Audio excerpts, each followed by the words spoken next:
in this video, we're just going to be looking at how you document the investigative encounters. So let's get moving. So I screenshotted this chart that John had in the lesson in 212.11 command operations. It really is a good chart when you go from level 1 to level 2 to level 3. And for our purposes, for this Key Essentials video, it's great to take a look at how the paperwork increases and becomes more important and more labor as you get on to the higher level of stop. So I know that I said the Key Essential videos, I try to keep 10 minutes or less. This one might run a little bit longer because the paperwork is kind of unique in the way it's done. So basically in the level 1, you have no paperwork, nothing. Level 2, you have a right to know business card that you have to fill out, right? You have a right to know business card that you have to hand out. And if you ask them to search, you have to do the form Common Law Right of Inquiry Consent to Search report. In the level 3, that demands a couple of other things. Number 1, you have to notify the radio dispatcher, okay? And you have to offer a right to know business card, and you have to do a stop report, and you have to do an activity log entry, right? When you get back to level 2 now, you'll see that you have to hand out the right to know business card, and you have to do the Common Law Right of Inquiry Consent to Search report if you asked if you can search them. But there's no notifying Central, and there's no doing an activity log entry even for that one. So let's move through the paperwork a little bit. There's a couple of tricks in here, and I want to make sure that you know them because on test day, even if you know the law about when you're allowed to do certain things and what level of suspicion brings you up to the next level, that's fine, but you don't want to lose a point on what paperwork goes where. All right, so let's get rolling with our 3 documents that have to be filled out. Okay, so let's take it from the beginning. There are only 3 pieces of paper associated with investigative encounters, only 3. One of them is the Common Law Right of Inquiry Consent to Search report. That is only done on a level 2 stop, and it's not always done. It's only done if you ask to search. The next one is the stop report, and that is only done on a level 3 stop, otherwise known as the Terry stop. And the third one is right to know business card. Now, the right to know business card, to characterize it as a form that has to be filled out, is sort of inaccurate because the right to know business card is the right to know business card. You keep them on you all the time. But for a level 2 and 3 stop, they have to be given out. On a level 1 stop, not only do you not tell Central what you're doing, you don't offer a business card, and you don't make an activity log entry, okay? Because you're seeking general information, right? So these are the 3 pieces of paperwork. So let's start with Common Law Right of Inquiry Consent to Search report first. This is only made in a level 2 stop, and it's not always made. It's only made if you request a consent to search. Now, 2 things to remember here. You submit this through forms, and this form is not reviewed by a supervisor. You'll remember that in Common Law Right of Inquiry Consent to Search report, this form is prepared even if they said no to the search. If you ask them to search, you fill it out regardless of what their answer was. So if you say, may I search you? Remember, you have to ask in a way to elicit a clear yes or no. Your body camera has to be on for a level 1, 2, or 3. And if you're going to ask them to search, you have to capture their answer on the body-worn camera, right? But even if they said, no, I can only search you if you consent. Do you consent to me searching you? And they say, no, I don't consent to that. You still have to fill out the Common Law Right of Inquiry Consent to Search report. You do it through forms, and it is not reviewed by a supervisor. Now, I think here is where all the errors are going to be. The most steps to do with any of the forms is the stop report, okay? The stop report is only made in a level 3 stop. So what does that tell you right away with paperwork? On anything on the exam that has you filling out the Common Law Right of Inquiry Search report at the same time as the stop report is automatically going to be wrong because you don't fill them out ever at the same time. It's either one or the other. So let's take a look at the stop report. This form is reviewed by a supervisor. It's submitted through forms. The reviewing supervisor reviews it, but ultimately the ICO looks at them also, and it's all electronically. So Sergeant documents corrections to incomplete or inaccurate stop reports in forms, which we're going to get to in a minute.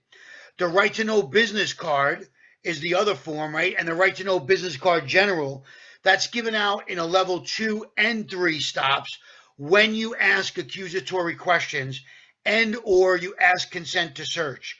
It's not submitted through forms, obviously, because it's a card that you give out.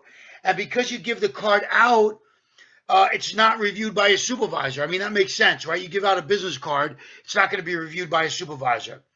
So it's the common law right of inquiry search report, right? And then the stop report, and then the right to know business card. Okay, so it says in the packet, again, we'll just read it quickly. The right to know business card is pre-printed with your rank, last name, shield, number with blanks for command and phone number. The right to know business card general is basically for when you run out of the other ones. Remember, you're supposed to have enough on you if you're going to be doing patrol. If you're expected to be assigned to patrol in uniform or plain clothes, you're supposed to have right to know business cards on you. Okay, so the stop report only made in a level 3. All right, and the common law right of inquiry, right to the common law right of inquiry consent to search report is only made on a level 2. Let's just review the body-worn camera stuff quickly, how you document things. On your body-worn camera, if you have a body-worn camera, it must be activated for all 3, a level 1, a level 2, and a level 3 encounter. Access the video management system on the internet or phone to classify videos based on the nature of the event. If it didn't end in an arrest or summons, select investigative encounters and select the final level of encounter. For example, if a level 1 escalated into a level 2 and that's where it stopped, we'll then classify it as a level 2 and so on and so forth. So for level 2 encounters that don't escalate beyond a level 2, select race and gender of the primary person encountered and select if there was more than one person.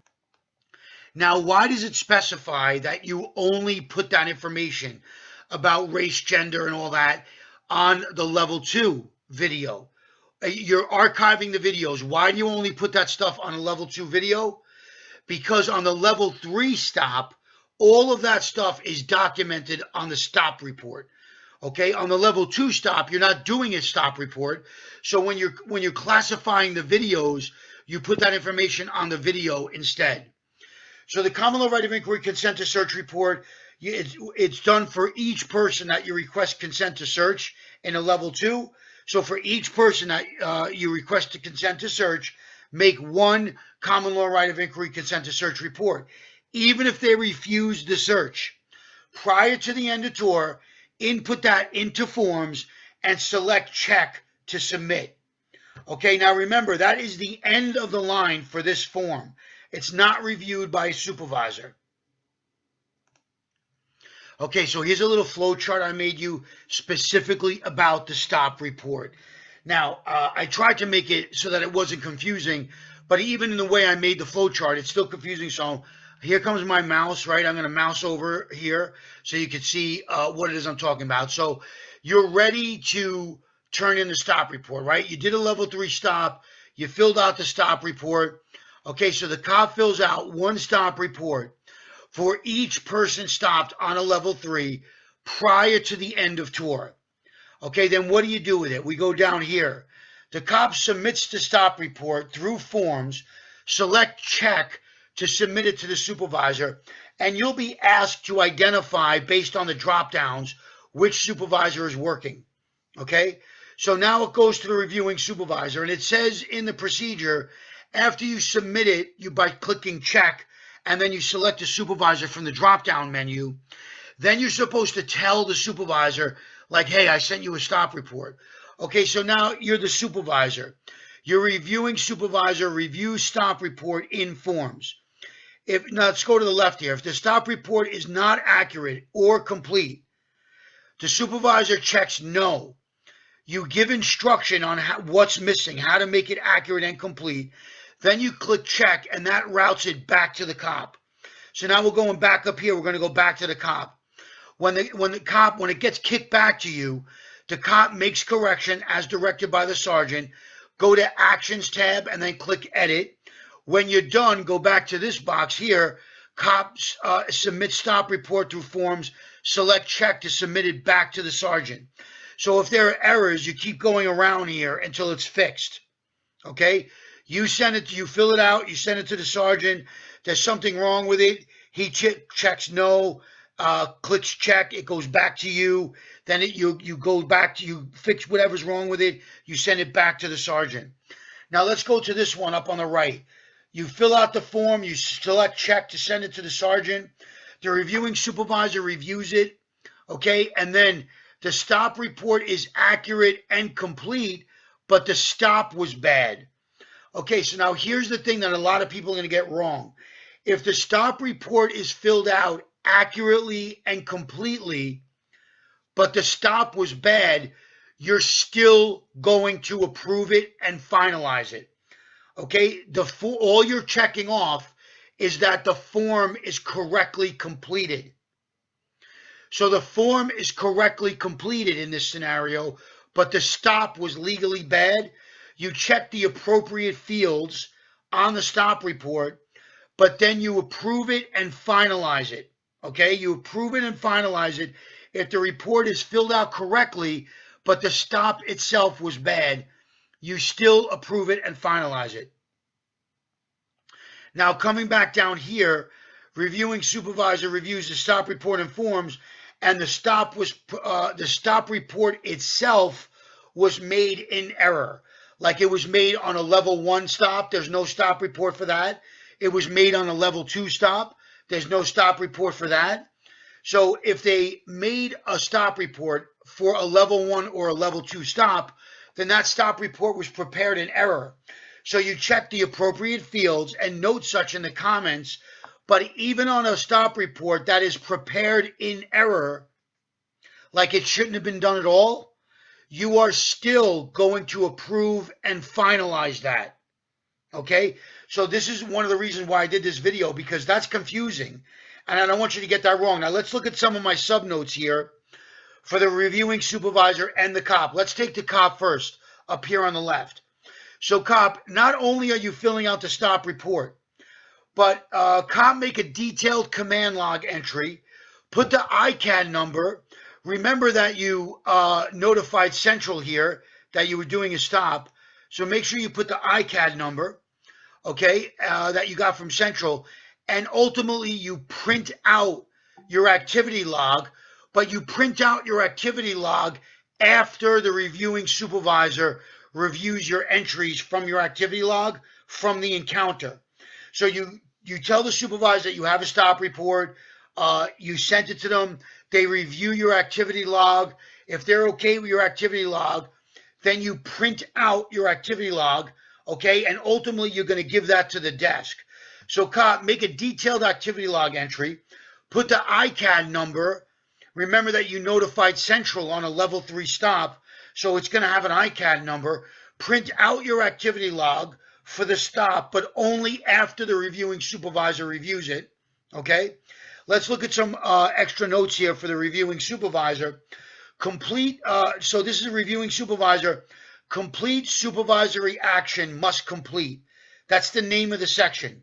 Supervisory action must complete caption, and consider facts as conveyed by the MOS and recorded on the stop report to determine 3 things. Now, folks, this is where your test question is coming from. You're going to have to answer these 3 questions to determine the legality of the stop. Not just the paperwork, but you're going to have to answer these 3 questions to determine if the legality of the stop was good. Was the stop based on reasonable suspicion of a felony or a penal law misdemeanor? Was the frisk supported, if there was a frisk, was the frisk supported by reasonable suspicion that the person was armed and dangerous? And if there was a search, was there a reasonable basis for the search? Also for the reviewing supervisor, review the member's digital activity log entry and ensure a detailed description and the pedigree information of the person stopped is included and legible unless the person stopped refused to provide the information. If force was used, determine if the force was reasonable under the circumstances of the encounter.